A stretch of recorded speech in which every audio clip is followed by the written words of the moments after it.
Olá, estamos começando o Cidadania, um programa sobre o cidadão e os seus direitos. Um programa que busca levar até você informação, sempre nos mais variados temas e sempre também buscando levar a informação sobre os seus direitos e deveres como cidadão. O Cidadania é uma parceria realizada entre a TV Câmara Mossoró e o Instituto Novo Eleitoral. Através do Instituto, você pode ficar por dentro de notícias sobre direito eleitoral e direito partidário. Esse ano, ano de eleições gerais, o Instituto traz inclusive diversas lives com autoridades nesses temas para que você possa ficar sempre bem informado sobre as eleições deste ano. Então, acesse os canais do Novo Eleitoral. Tem o YouTube e tem também o Instagram. Bom, no programa de hoje, nós vamos conversar com uma psicóloga, Camille Soares, que vai conversar com a gente sobre Maio Laranja. Você já ouviu falar algo sobre esse tema? Bom, o Maio Laranja, ele foi assim estipulado para combater o abuso e a exploração sexual de crianças e adolescentes. Infelizmente, nós vemos sempre nos noticiários casos de abusos de crianças e adolescentes. Muitas vezes, essas pessoas, tão pequenas ainda, que muitas vezes não sabem denunciar um crime como esse, ficam reféns desses criminosos. A família também, quando descobre uma situação como essa, fica bastante desestabilizada. Você conhece alguém que infelizmente passou por isso? Você sabe como ajudar? Sabe onde e como denunciar? É por isso, é para conversar sobre esse problema, sobre esse crime que nós devemos enfrentar e sobre também conhecer todos os sintomas, os sinais que essas vítimas nos dão para denunciar um crime como esse, que nós vamos trazer aqui nos nossos estúdios essa psicóloga que vai conversar e tirar um pouco das nossas dúvidas. Inclusive, se você tem alguma dúvida sobre esse assunto ou se você quer deixar seu comentário, sua sugestão de tema para os próximos programas, você pode entrar em contato conosco através da nossa rede social, que é o Instagram, @programa Cidadania. Nós estamos aqui para escutar você, levar informação até você, mas também saber o que você quer conhecer aqui no Cidadania. Lembrando também que toda quinta-feira, 7 horas da noite, nós temos um programa inédito aqui na TV Câmara, canal 23.2 da grade da TCM, e em breve também no canal aberto. Inclusive, nos nossos outros programas, as outras edições do Cidadania, você também pode encontrar aqui na programação da TV Câmara. Por isso, eu vou fazer um breve intervalo e daqui a pouco eu volto com a nossa convidada, já aqui nos nossos estúdios, para conversar conosco sobre esse tema tão importante, tão delicado e tão merecedor de ser conhecido pelas pessoas e principalmente combatido. A gente precisa proteger nossas crianças e nossos adolescentes desses criminosos. O Cidadania volta daqui a pouquinho. Até já! Olá, passageiros! Vocês já ouviram falar da peste suína africana? Uma doença muito contagiosa para nós, suínos, e que pode levar à morte. Ela é causada por um vírus que não faz mal aos humanos, mas que é transmitido aos animais por meio de alimentos, objetos e roupas contaminadas. Por isso, a gente conta com a sua ajuda. Não traga produtos de origem suína de outros países. Peste suína africana. Vamos cuidar para não chegar ao Brasil. Ministério da Agricultura, Pecuária e Abastecimento, Governo Federal, Pátria Mata Brasil. O governo federal, através do Ministério da Cidadania, está disponibilizando mais um canal de atendimento para as famílias em situação de vulnerabilidade no país. É o aplicativo do Cadastro Único. Agora, na palma da sua mão, você poderá acompanhar sua situação, verificar os benefícios que recebe, atualizar informações e acompanhar oportunidades. Tudo isso de maneira simples e rápida. Mas lembre-se, o cadastro de sua família tem que estar sempre atualizado. Ao acessar o aplicativo do Cadastro Único, você poderá consultar seus dados cadastrais, conseguir o comprovante de cadastro e acompanhar os benefícios recebidos por sua família. Com o aplicativo, você poderá receber notificações e informativos muito importantes. E não é só isso! Você também poderá atualizar o cadastro por meio da confirmação dos dados já cadastrados. Ainda não faz parte do Cadastro Único? Com o novo aplicativo, você poderá realizar o seu pré-cadastramento e passar pelo processo de avaliação complementar. Confira no aplicativo o mapa dos pontos mais próximos de você. Tudo isso para facilitar o seu acesso ao Cadastro Único para programas sociais do Governo Federal. Baixe agora o aplicativo do Cadastro Único, disponível nas plataformas Android e iOS. Para mais informações, acesse o site www.gov.br/CadÚnico.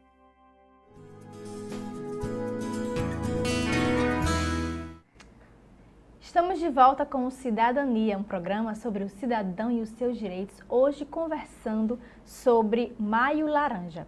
Bom, aqui nos nossos estúdios está a Camille Soares, que é psicóloga, especialista em saúde pública, com atuação no CAPS de Apodi, aqui no Rio Grande do Norte, e veio conversar com a gente, tirar um pouco das nossas dúvidas sobre o Maio Laranja e o que ele significa, né? Esse assunto tão importante, tão delicado, mas relevante de ser conhecido e também de ser colocado em prática. O combate à exploração e o abuso devem ser sim colocados em prática. É importante que todos nós, enquanto cidadãos, que a gente combata, porque além de ser um ato criminoso, né, ele afeta diretamente as crianças e os adolescentes, que são seres que muitas vezes não sabem se defender no momento em que estão sendo vítimas desse crime. Então, Camille, inicialmente, muito obrigada por você vir aqui conversar conosco, tirar um pouco das nossas dúvidas sobre esse tema, informar a população, porque, como eu já falei, é um tema bastante delicado, que muitas famílias ainda se recusam a conversar, né? Uhum. Inicialmente, eu gostaria de agradecer o espaço, né, o convite, e dizer oi para vocês que estão assistindo, né? Obrigada pela audiência. A gente vai conversar um pouquinho aqui sobre a questão do Maio Laranja, né? O dia 18 de maio, que é o dia D, né, da campanha. Então, assim, a campanha, ela começou a tomar forma, né? Deu início justamente para tentar dar importância ao debate, né, sobre o tema, porque tantos casos que a gente vê acontecendo no nosso país, né, no nosso dia a dia, às vezes na nossa própria família, quando a gente menos pensa que tem, né, de repente aparece, né, e aí é uma campanha para conscientizar a população da importância de se conversar sobre o tema, né. Então, no dia 18, que é justamente o dia D, há palestras, né, há caminhadas, justamente para conscientização da população, porque quando a gente conhece um problema, é mais fácil a gente combater, né? É verdade. Camille, então, a gente queria só entender um pouco se há diferença ou não entre o abuso e a exploração sexual. São sinônimos ou tem diferença? Tem diferença sim, né? A principal diferença é que na exploração sexual, além do abuso, né, a utilização da sexualidade da criança ou do adolescente, né, para fins mercadológicos, para fins lucrativos, né, então essa é a principal diferença. No abuso, geralmente, é cometido porque a criança tem uma confiança, né, vai ganhando essa confiança, vai chegando com comportamentos mais suspeitos, né, e ali a criança ela não tem muito aquele entendimento se está certo, se está errado, né, muitas vezes há dificuldade em pedir ajuda porque tem medo de prejudicar aquela pessoa que ela, né, que ela gosta, porque no final das contas a criança inicialmente ela tem um sentimento por aquela pessoa, né, então ela às vezes fica confuso para a criança identificar que está sofrendo aquele abuso.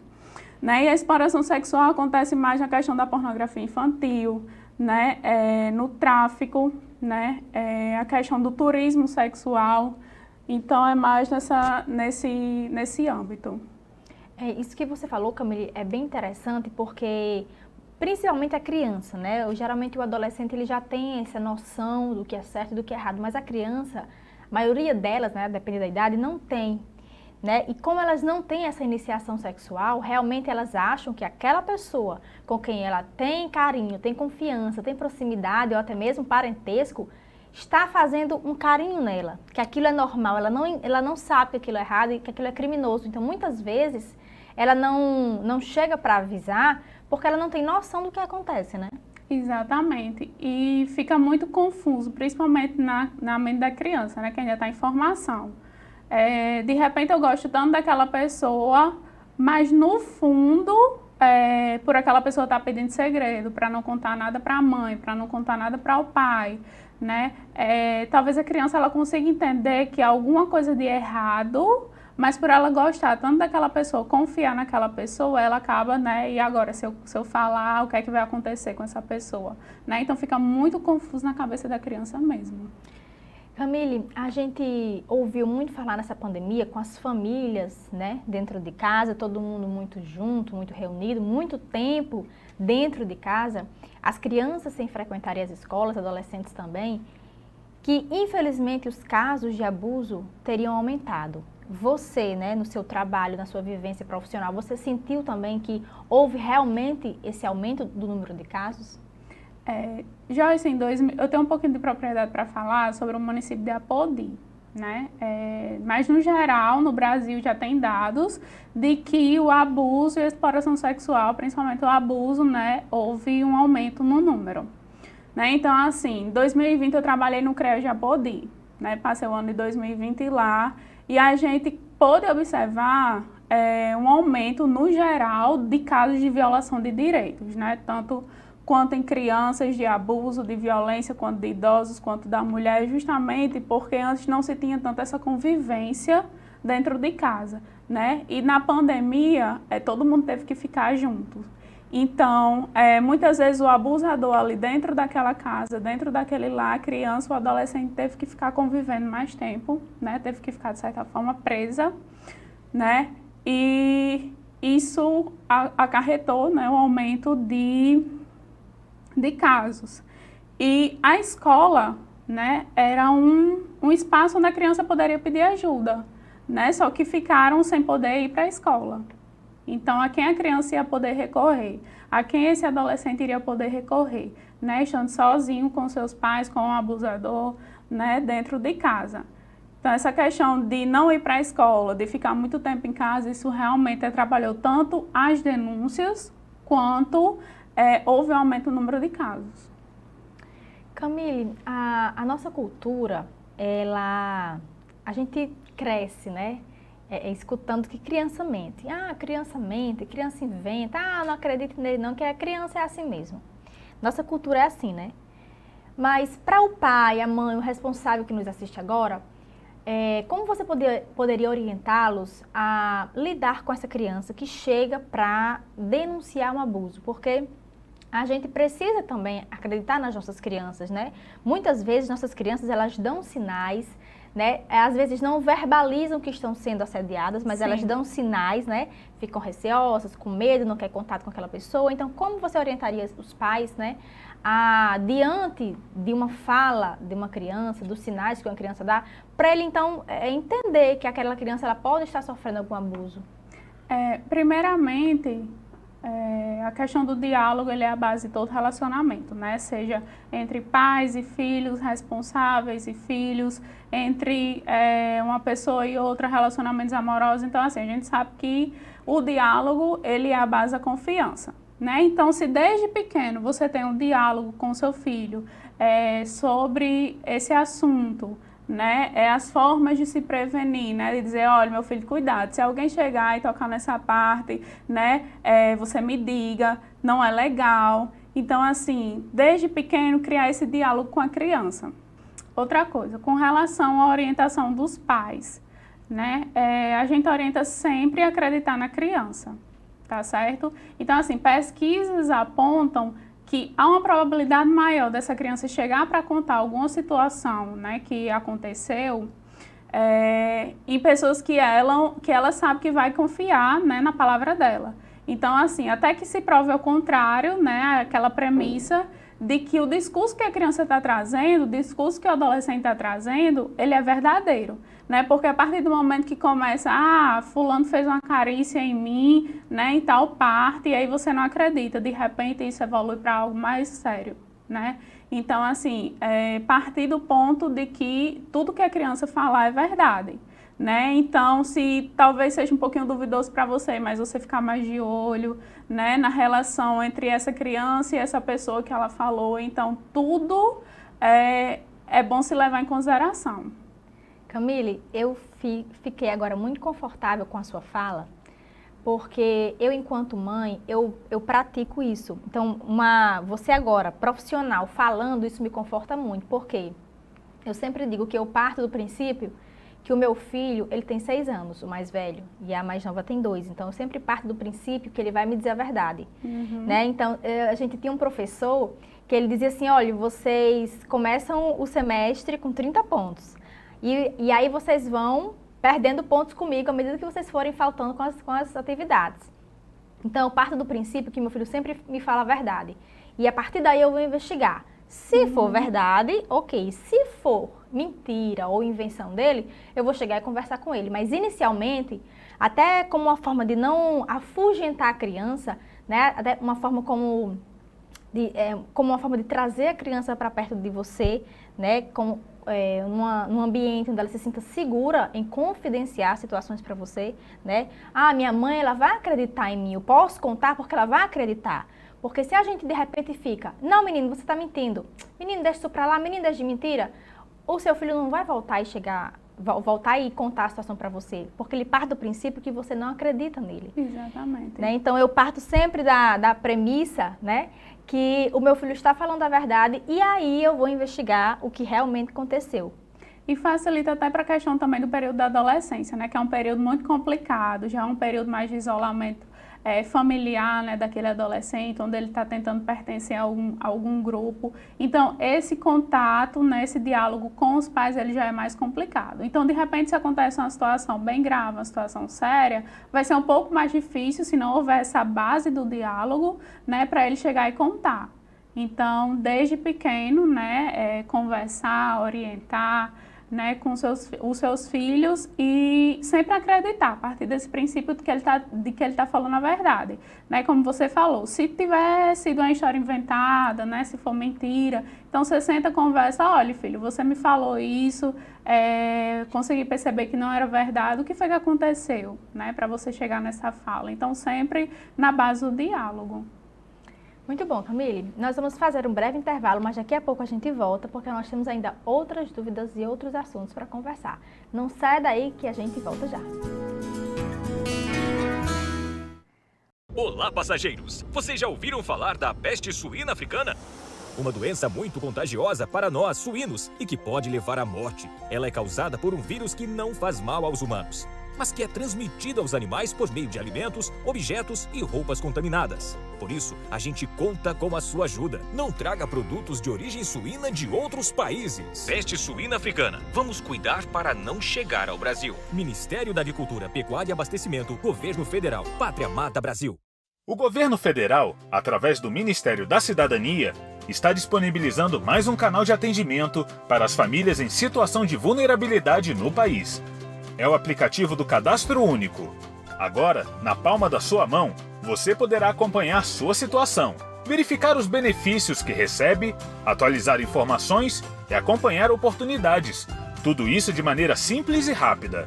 Mas lembre-se, o cadastro de sua família tem que estar sempre atualizado. Ao acessar o aplicativo do Cadastro Único, você poderá consultar seus dados cadastrais, conseguir o comprovante de cadastro e acompanhar os benefícios recebidos por sua família. Com o aplicativo, você poderá receber notificações e informativos muito importantes. E não é só isso! Você também poderá atualizar o cadastro por meio da confirmação dos dados já cadastrados. Ainda não faz parte do Cadastro Único? Com o novo aplicativo, você poderá realizar o seu pré-cadastramento e passar pelo processo de avaliação complementar. Confira no aplicativo o mapa dos pontos mais próximos de você. Tudo isso para facilitar o seu acesso ao Cadastro Único para programas sociais do Governo Federal. Baixe agora o aplicativo do Cadastro Único, disponível nas plataformas Android e iOS. Para mais informações, acesse o site www.gov.br/cadúnico.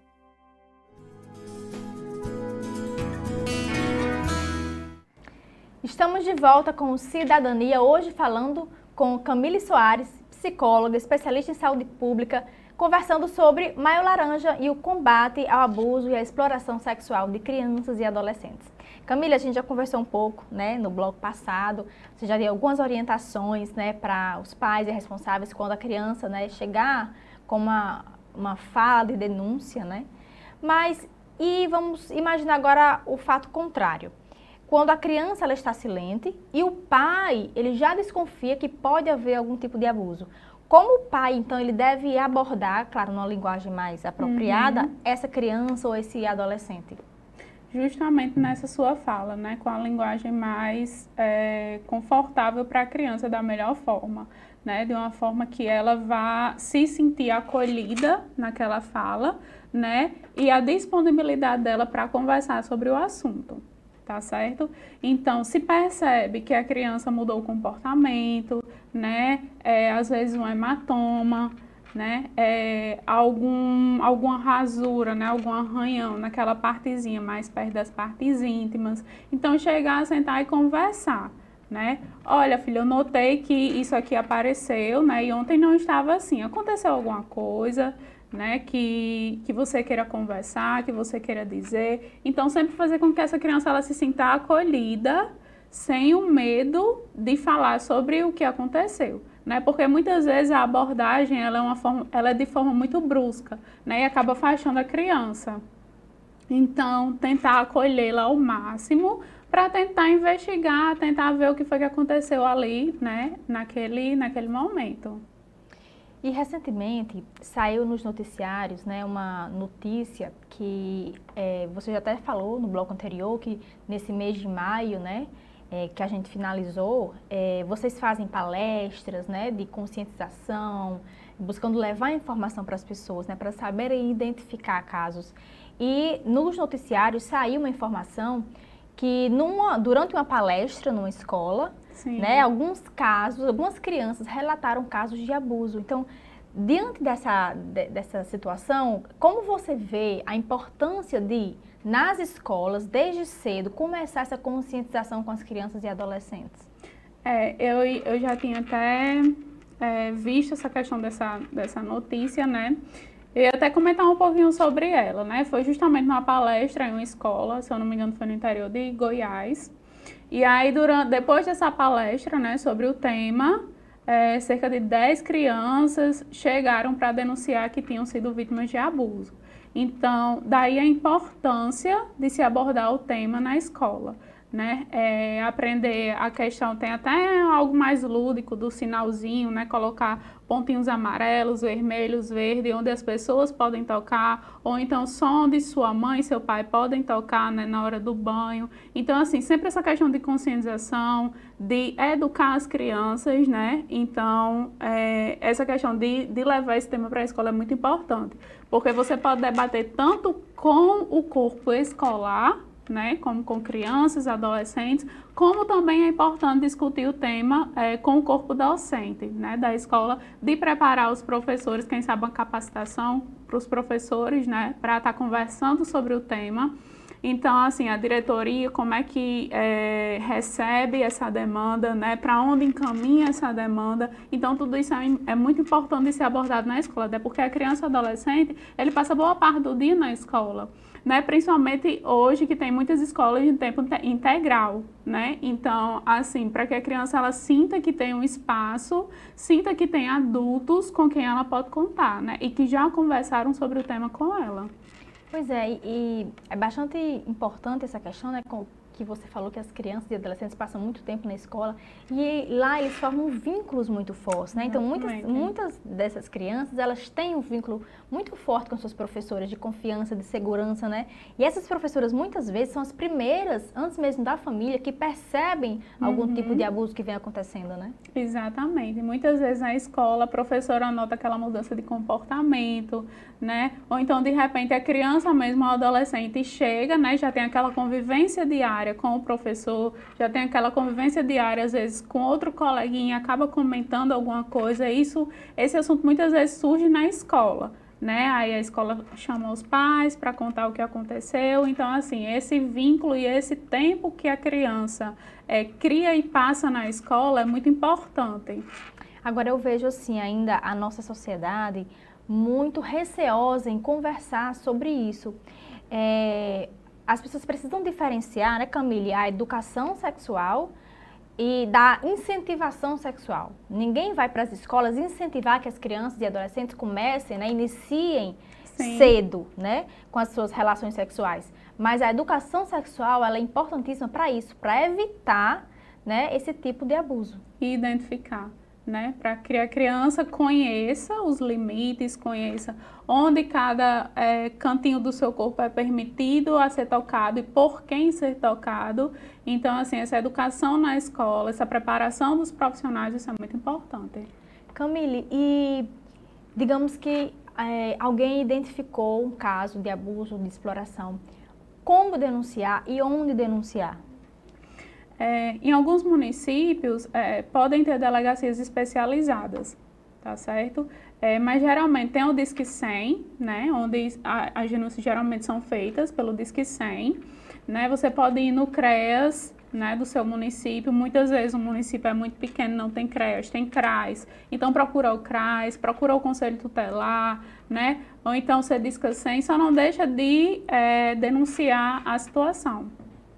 Camille, e como fica o psicológico dessa criança que sofreu um abuso, né? Porque muitas vezes a gente pensa, criança, talvez nem lembre, né? Ou talvez não entenda a situação e deixe para lá. Mas como fica a situação psicológica dessa criança que foi abusada e também do adolescente que já tem um entendimento maior sobre a situação? Bom, afeta o desenvolvimento cognitivo, o desenvolvimento social, o desenvolvimento emocional, né, seja da criança ou do adolescente, né? Então, assim, pode ocasionar transtornos de estresse pós-traumático, pode ocasionar transtornos depressivos, pode ocasionar transtornos ansiosos, transtornos alimentares, né? Alterações do comportamento sexual. Então, assim, as consequências são inúmeras, né, desse trauma na vida da criança ou do adolescente. E muitas vezes a criança, ela não consegue elaborar essa questão, né, elaborar esse trauma que aconteceu. Então, assim, aconteceu algum trauma desse nível, levar a criança num profissional, né, num psicólogo, fazer esse acompanhamento para que ela consiga elaborar essa questão, consiga trabalhar os sentimentos que estão surgindo nela diante disso que aconteceu, né, para que futuramente isso não ocasione problemas mais graves, né, porque se isso não for tratado, se isso não for trabalhado, se não houver um processo de elaboração desse trauma, pode haver danos irreversíveis, né, porque isso pode acontecer na infância e passar a adolescência e a criança e essa pessoa não desenvolver nada, mas de repente chega na vida adulta e afeta o comportamento sexual, afeta o relacionamento que a pessoa tem, né, a vida sexual dela, de repente vem alguma lembrança, né, então isso já começa a acarretar alguns problemas. Por exemplo, muitas pessoas acreditam que psicólogo é só para adulto, criança não precisa de psicólogo, né, então assim, eu queria que você falasse um pouco da importância de levar, sim, aquela criança, aquele pré-adolescente ao psicólogo, principalmente nesses casos, né, de abusos. Exatamente. Hoje em dia, a psicologia ela já é um pouquinho mais aceita do que no passado, né? Se tem um tabu muito grande, ainda se tem, né? Mas a gente já conseguiu quebrar mais um pouquinho isso aí, principalmente diante da pandemia, né? Depois da pandemia, muitas questões afloraram, né, na maior parte da população. A importância de se levar a criança, né, como eu já falei, é de trabalhar, de elaborar essa questão que aconteceu, né, trabalhar esse trauma. Então, assim, se percebe que a criança está isolada, que a criança mudou o comportamento, ou o adolescente, né, já está ciente do caso, do que aconteceu, então é importante procurar um profissional, porque isso não vai passar por si só, né? Muitas vezes ela não vai conseguir elaborar sozinha isso que aconteceu, né? Então é importante a ajuda de um profissional para caminhar junto com essa vítima, né? Com essa criança, com esse adolescente, para caminhar junto com ele nesse processo, né? E obter um resultado que melhora a qualidade de vida dele, que muitas vezes já está afetada por ter passado por esse processo, né? Camille, para a gente finalizar, você falou do CREAS e do CRAS, né? Que em alguns municípios não tem o CREAS, então a gente procurasse o CRAS para fazer alguma denúncia. Qual a diferença desses dois órgãos? Bom, na assistência social, a gente tem a proteção social básica, que é onde se encaixa o CRAS, e a proteção social especial, né, que é onde se encaixa o CREAS. O CRAS, ele trabalha os vínculos comunitários, os vínculos familiares, para que esses vínculos eles não sejam quebrados, né? Então, trabalha mais na questão da prevenção, né, do rompimento de vínculos familiares e comunitários. O CREAS já entra quando esses vínculos foram rompidos. Então, assim, situações de abuso, o CREAS acompanha, o CREAS orienta essa família, né, fica fazendo acompanhamento justamente nesses casos de abuso, de exploração sexual, seja infantil, seja da mulher, né, seja do idoso. Então, houve um rompimento de vínculo, houve uma violação de direito, o CREAS entra. Né? Então, o CREAS faz a orientação, o CREAS acompanha, seja em rede, juntamente com o CRAS também, juntamente com o Conselho Tutelar, vê se há necessidade de estar retirando essa criança ou adolescente de dentro daquele núcleo familiar, pelo menos naquele momento, para que os vínculos eles sejam trabalhados, fortalecidos, para que essa criança e esse adolescente retorne para o seu núcleo familiar. Então, assim, o CREAS é quem atua mais nessa questão, né, dessa demanda. Então, geralmente, as denúncias elas chegam para o CREAS, né? Mas pode acontecer também de ir para o CRAS, porque alguns municípios não têm CREAS. Mas a grande diferença é essa daí. Enquanto o CRAS ele é mais preventivo, o CREAS ele é mais diante de alguma violação, né? Ele faz mais um tratamento daquela situação que ocorreu, né? Camille, nós poderíamos ainda ficar aqui conversando sobre o tema. Muito bom escutar você, né? Muito importante essas orientações que você deu, mas nosso tempo está acabando. Nós gostaríamos de agradecer sua presença e sempre estamos de portas abertas se você quiser voltar outra vez e conversar sobre outros temas dentro da psicologia. Que bom, espero ter contribuído de alguma forma, né, para esclarecer algumas dúvidas, alguns pontos de como trabalhar esse tema da importância de se conversar sobre isso, não só no mês de maio, né, mas durante todo o ano, conversar os responsáveis, conversar com suas crianças, com os seus adolescentes, né, de levar esse tema para ser discutido nas escolas, né, tanto com os alunos quanto com o corpo docente, né, de realizar capacitações. Então, assim, é um tema muito delicado, né, que a gente precisa conversar sobre isso, porque de repente não está acontecendo na nossa família nesse momento, mas a gente nunca sabe, né? Então, agradeço o espaço, né, agradeço o convite e fico à disposição. Obrigada, Camille.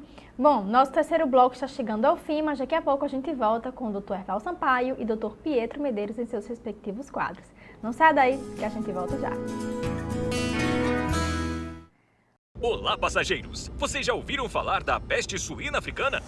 Uma doença muito contagiosa para nós, suínos, e que pode levar à morte. Ela é causada por um vírus que não faz mal aos humanos, mas que é transmitido aos animais por meio de alimentos, objetos e roupas contaminadas. Por isso, a gente conta com a sua ajuda. Não traga produtos de origem suína de outros países. Peste suína africana. Vamos cuidar para não chegar ao Brasil. Ministério da Agricultura, Pecuária e Abastecimento, Governo Federal, Pátria Amada Brasil.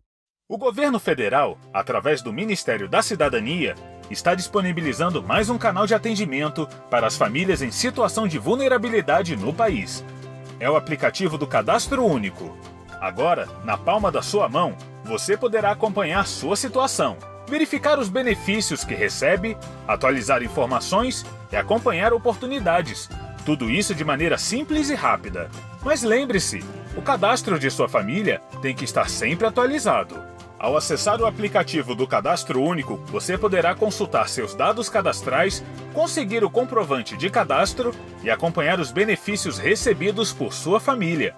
Com o aplicativo, você poderá receber notificações e informativos muito importantes. E não é só isso! Você também poderá atualizar o cadastro por meio da confirmação dos dados já cadastrados. Ainda não faz parte do Cadastro Único? Com o novo aplicativo, você poderá realizar o seu pré-cadastramento e passar pelo processo de avaliação complementar. Confira no aplicativo um mapa dos pontos mais próximos de você. Tudo isso para facilitar o seu acesso ao Cadastro Único para programas sociais do Governo Federal. Baixe agora o aplicativo do Cadastro Único, disponível nas plataformas Android e iOS. Para mais informações, acesse o site www.gov.br/CadÚnico.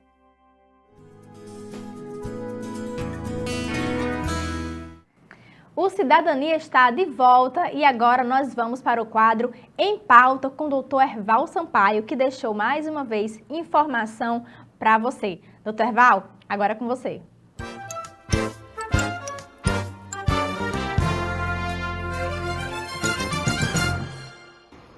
Amigos e amigas que acompanham o nosso programa Cidadania na sua TV Câmara Mossoró, né? Que alegria, mais uma participação nossa no quadro Em Pauta, né? Tô devendo, evidentemente, uma participação ao vivo aí com a nossa querida Joyce Carneiro, com toda a turma que tem feito aí o Cidadania, esse programa diferenciado, né? Que leva informações verdadeiramente sobre cidadania, coloca você realmente como partícipe da sociedade com direitos e deveres, né? Pessoal, a gente tem escolhido, né? Foi uma opção nossa ao longo, né? Dessas participações no quadro Em Pauta, destacar esses temas mais coletivos, esses temas mais ligados, em especial às eleições 2022, né? E não vai ser diferente, né? Nessa nossa participação, né? Eu vou me referir agora, vocês devem ter ouvido falar, né? A emenda constitucional número 111, né? Então, por palavra, né? Em meio aí à mudança, inclusive, do chamado Código Eleitoral, que aí sim nós vamos ter inovações um pouco mais profundas, um pouco mais substanciais, né? Eu sempre tenho criticado, né? E vou sempre bater nessa tecla, né? De que realmente os legisladores têm essa mania para mim feia, né? De mudar a cada ano antes da eleição, né? As regras, sempre com aquele viés de se manter no poder, né? É mini-reforma, é reforma, onde verdadeiramente ninguém tem reforma, nem mesmo mini-reforma. Nós não temos alterações substanciais, em especial no próprio sistema político.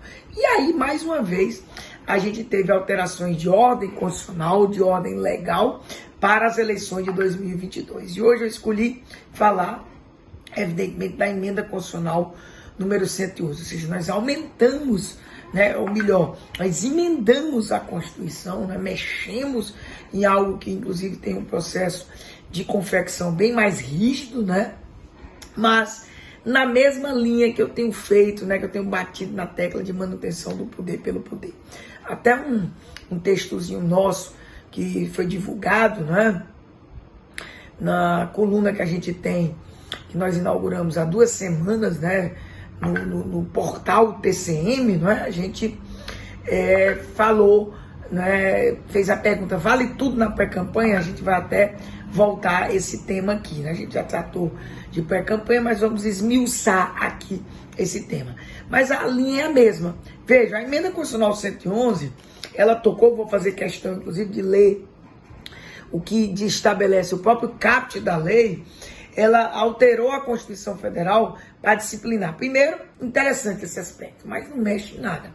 A possibilidade de consultas populares concomitantes às eleições municipais. Ou seja, nós vamos ter eleição municipal e aí os temas que forem aprovados na Casa do Povo, né, na Câmara Municipal, e enviados à Justiça Eleitoral para que dê tempo à logística 90 dias antes, nós vamos também submeter, né, essa consulta ao eleitorado, né? Então é interessante, eu acho muito legal isso.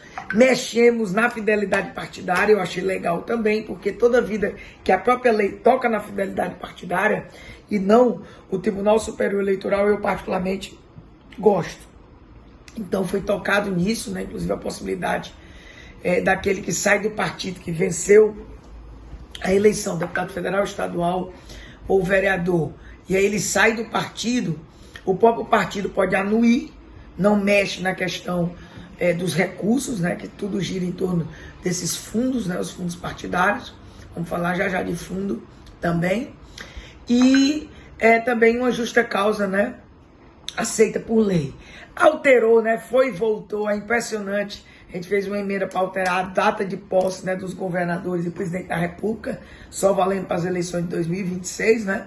Presidente da República 5 de janeiro, até para que os governadores participe da do presidente, depois cada um dos governadores participe da sua posse, né, no dia 6 de janeiro. Eu acho interessante, no meio, né, ali do Réveillon é complicado. E talvez a alteração mais interessante, né, a questão da mudança da distribuição dos recursos, tanto do Fundo Especial de Financiamento de Campanha, aumentou, né, consideravelmente, se somar tudo com a compensação que eu falei da propaganda, né, partidária, chega a 7 bilhões, e do próprio funcionamento, né, do recurso do fundo partidário também. Qual foi uma mudança interessante? É um estímulo às candidaturas femininas. Agora não é um grande estímulo. Se o partido político trouxer, já valendo agora, candidaturas verdadeiramente femininas, não fictícias, fizer uma nominata boa, já valendo agora, né? E os votos forem dados para a mulher, ou seja, estimulando, né, que realmente o partido coloque as mulheres, cumpra essas cotas, os votos dados às candidaturas femininas para fim de distribuição será contado em dobro. É muito interessante, né, essa mudança. Eu finalizo até com a própria leitura do dispositivo. É muito legal. Não é uma grande mudança, né, para fins de distribuição entre os partidos políticos dos recursos do fundo partidário e do fundo especial de financiamento de campanha.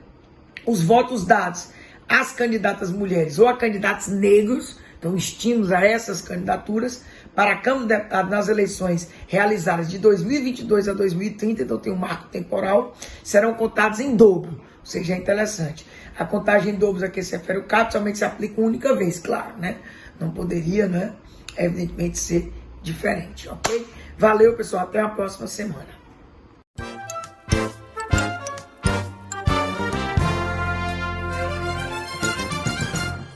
Obrigada, doutor Herval Sampaio, sempre trazendo novidades no direito, trazendo também uma versão crítica dos fatos que estão acontecendo na sociedade, na política, no direito brasileiro. Obrigada mais uma vez, doutor Herval. E agora eu convido o doutor Pietro Medeiros para ir chegando com seu quadro O Povo Quer Saber, sempre trazendo muita informação relevante, prática, da nossa rotina, do nosso dia a dia, buscando informar você sobre seus direitos.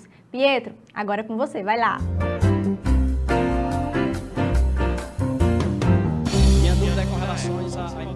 Olá, você que nos assiste, estamos aqui com mais um quadro O Povo Quer Saber, aqui no programa Cidadania, um programa sobre o cidadão e seus direitos. E o tema de hoje é relacionado à nossa entrevista de hoje.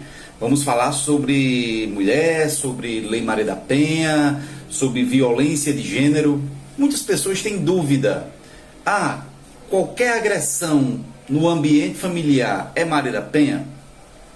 Qualquer agressão ou situação contra a mulher é Maria da Penha? Aplica-se a Lei Maria da Penha, que é a Lei 11.340 de 2006. Então, a gente vai de forma aqui simples e objetiva tentar esclarecer aqui um ou dois pontos que são os mais urgentes, que você que nos assiste tem mais dúvidas. A gente vê isso pelas nossas redes sociais, pelas perguntas e pelo dia a dia que a gente tem contato em delegacias, na advocacia, enfim, tá bom? Então, assim, primeira coisa, a Lei Maria da Penha, Lei 11.340 de 2006, ela traz em seu artigo 5º, e eu vou pedir licença aqui para vocês para ler aqui, de forma simples, aqui algumas situações da Lei Maria da Penha. Ela traz as situações em que abrange a Lei Maria da Penha. Então, não é toda violência contra a mulher que vai se aplicar a Lei Maria da Penha. Por exemplo, saindo aqui um pouco da Lei Maria da Penha, mas indo lá para o homicídio. Não é qualquer homicídio contra a mulher que será feminicídio. Eu tenho o feminicídio, que é o homicídio praticado contra a mulher pelo fato dela ser mulher, e aí, de forma resumida, seria o feminicídio. E eu tenho o femicídio, que seria matar uma mulher. O cara vem num assalto no meio da rua e atira em uma mulher, um latrocínio, e ali seria um femicídio, não um feminicídio. Aqui é mais ou menos da mesma forma. O artigo 5º da Lei Maria da Penha diz o seguinte: para efeitos desta lei, configura violência doméstica e familiar contra a mulher qualquer ação, ou seja, um agir ou omissão baseada no gênero, ou seja, no gênero feminino. Então não é só pelo fato de ser a figura de uma mulher, tem que ter uma finalidade relacionada ao gênero feminino, que ele cause morte, lesão, sofrimento físico, sexual ou psicológico, ou dano moral ou patrimonial, certo? No âmbito da violência da casa, da unidade doméstica, no âmbito da família e em qualquer relação íntima de afeto. Então, por exemplo, um casal de namorados, certo? Que nem convivem na mesma casa, mas tem algum problema que se encaixa aqui, poderá sim ser aplicado a Lei Maria da Penha, inclusive se eles estiverem já separados. Então, vamos acabar com esse mito que é somente dentro da casa, no ambiente doméstico. Não, a lei fala ambiente doméstico, ambiente da família, qualquer relação íntima de afeto, certo? Então, não é só na casa, não é só na família. E também não é só violência física, é violência física, psicológica, sexual. Então, a primeira coisa é essa. Então, outro dia eu estava na delegacia, e conversando com a delegada, e ela disse, olha, chegou uma pessoa aqui agora querendo uma medida protetiva que tem aqui na Lei Maria da Penha. Aí eu disse, qual era a situação, doutora? Ela falou, a situação é o seguinte, o cara é separado da mulher, o rapaz é separado da mulher, e ele foi lá, só pediu os documentos do filho, uma cópia da certidão de nascimento, dos documentos do filho. Então a mulher queria uma medida protetiva para ele não se aproximar. Só que ele só foi lá pedir a documentação do filho. Então isso aí não se encaixaria na Lei Maria da Penha. Isso aí não estaria abarcado para ter como consequência uma medida protetiva. Então muito cuidado com relação a isso. E um fato bem importante eu posso aplicar a Lei Maria da Penha filho contra mãe, namorado contra namorada, um casal homoafetivo de duas mulheres, eu posso aplicar entre irmãos. Então o STF já decidiu isso aí.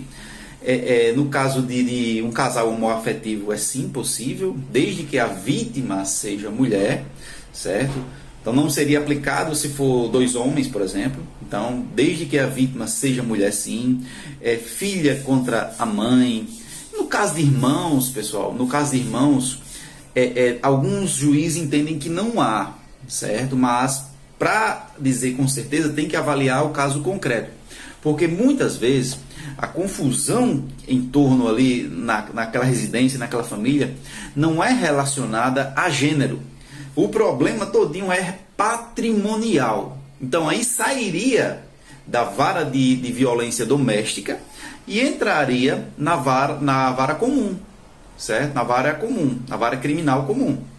Então não aplicaria neste caso aí a violência doméstica. Se tiver idoso, a delegada ou o juiz, enfim, vai avaliar se aplica-se o Estatuto do Idoso, se aplica-se a Lei Maria da Penha, certo? Agora uma coisa muito interessante, que é a novidade que eu vou trazer aqui para vocês, que aí muita gente me procura com essa dúvida, é o seguinte. Imagine que eu tenho medidas protetivas em relação à minha esposa. Eu não posso me aproximar dela, eu não posso frequentar os locais, eu não posso me comunicar com ela nem com os familiares, enfim, várias medidas protetivas. E eu resolvo descumprir essa medida. Eu resolvo, por exemplo, só me aproximar dela. Eu vou só me aproximar da minha esposa. Eu já estou descumprindo a medida protetiva. Então, antes de 2018, isso aí era uma infração que não gerava uma prisão, necessariamente uma prisão. A partir de 2018, com a entrada da Lei 13.641 de 2018, este fato, descumprimento de uma medida protetiva de urgência, descumprimento de uma medida protetiva entre o homem e a mulher, este fato gera um crime lá do artigo 24A da Lei Maria da Penha. E o mais interessante é que, neste caso, se o homem, por exemplo, descumprir a medida, não vai ser levado para a delegacia, não cabe ao delegado fixar fiança. Esse homem será encaminhado para o sistema prisional. Em até 24 horas, ele será apresentado a um juiz em uma audiência de custódia E o juiz, somente o juiz, poderá definir ou não se permanece com ele preso ou se aplica uma fiança. Antigamente não, levava para a delegacia e fazia um procedimento mais simples. Hoje, a partir de 2018, o fato de descumprir a medida protetiva de urgência é crime previsto na própria Lei Maria da Penha e não lá no Código Penal. Certo? Diz aqui, ó, descumprir decisão judicial que defere medidas protetivas de urgência, detenção de 3 meses a 2 anos. Aqui o juiz vai avaliar se aplica uma prisão preventiva, porque o crime é de detenção, né? Se relaxa a prisão na audiência de custódia e coloca mais algumas medidas cautelares diversas da prisão, certo? Então, fato é, você que nos assiste, se você tem uma medida protetiva, você não pode descumprir, isso é fato. Se você descumprir, saiba que na delegacia, o delegado ele não vai aplicar fiança, a lei proíbe, a lei dá competência ao juiz, você vai ter que ir para a cadeia pública, em até 24 horas, passar por uma audiência de custódia e o juiz verificar se há requisito de preventiva ou se vai liberar você com fiança ou sem fiança, aplicando-se ou não outras medidas cautelares, tá bom? Então aqui são apenas dois assuntos dentro da Lei Maria da Penha, que é um mundo, são muitas informações, mas como o nosso quadro é um quadro mais enxuto, o tempo é curto, a gente traz para vocês o mais importante, tá bom? Então espero que vocês tenham gostado. Qualquer dúvida, entre em contato @do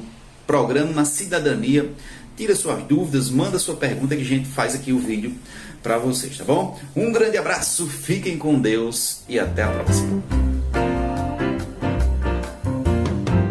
Minha dúvida é com relações a... Obrigada, Dr. Pietro Medeiros, sempre trazendo temas interessantíssimos que inclusive são indicações de vocês através do Instagram dele.